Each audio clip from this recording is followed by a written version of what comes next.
Hi, Gary Clayman here. Remember the 1850s through 1900 when basically men traveled west to California, then ultimately to the Klondike to search for their gold, to become bazillionaires and everything else, Very, very few of them actually ended up that way. Most of them went bust and really had a horrible time.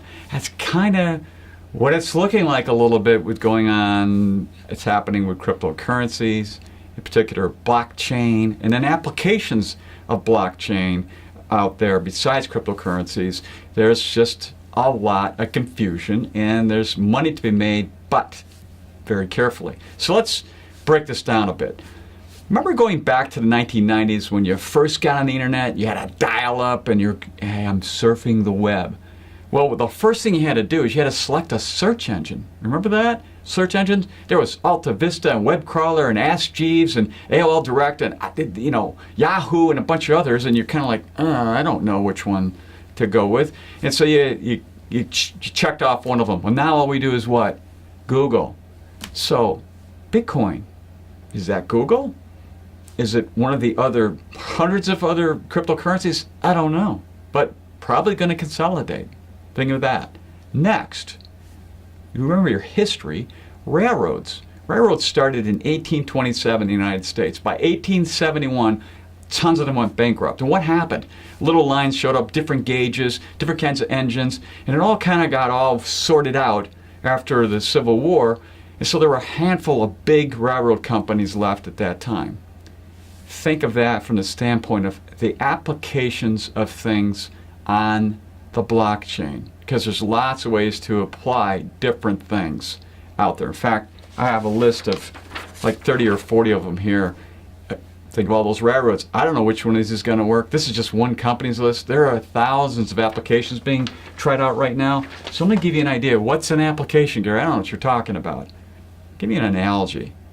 You know what ride sharing is. You can go and take your smart device and call up a car through Uber or Lyft, and they will show up at your location, and you'll get in that car, and they'll take you to where you want to go. This all happens through the application that you have on your phone.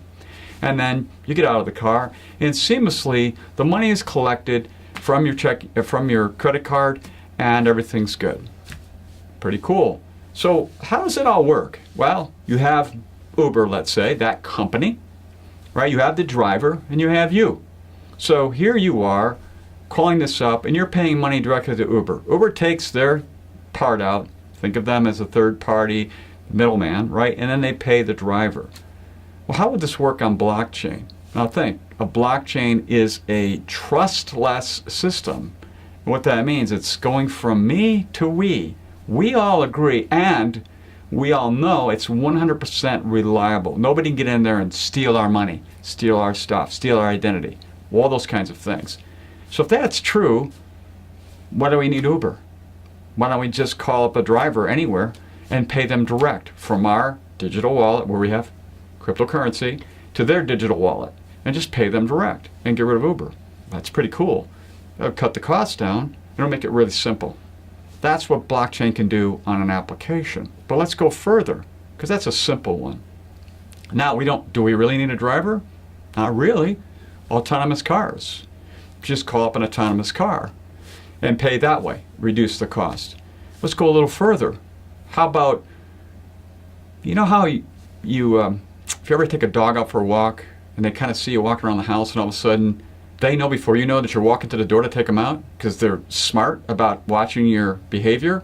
Well, guess what? AI is now doing that, and it will know you're heading for the door. It'll call up an autonomous car that shows up that you get in. Not only know that, it may know that you're tired because you had a bad night's sleep, and it'll call an autonomous car with a bed in it, so that if you want to sleep, you could, or just sit in the car.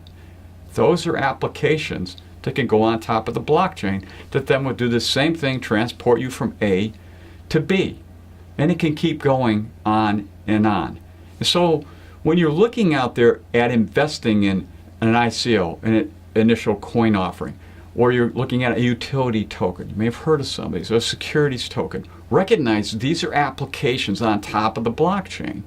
And they may be the railroad that formed in southern Utah that was 40 feed a track and there's nothing there. And so you have to be very careful on the applications that you're going to put your money into, that they'll actually be here in the future. Think of the go-go time period with the dot-com boom bust period. We have that kind of going on right now. And here's the real truth of it as we sit here today. This stuff blows up right now. You can't even get any of these applications to work on the blockchain. Anything of substance does not work well, if at all, right now. That's where it's at today. So be very careful when you're investing in applications, when you're investing in cryptocurrencies. A lot of people call them crypto commodities because they act like gold in a way, and the way they're going up and down in value. And just be careful on your investing. And if you need to find out more, contact us and we'll help you think through that before you make a bad investment. So until next time, enjoy.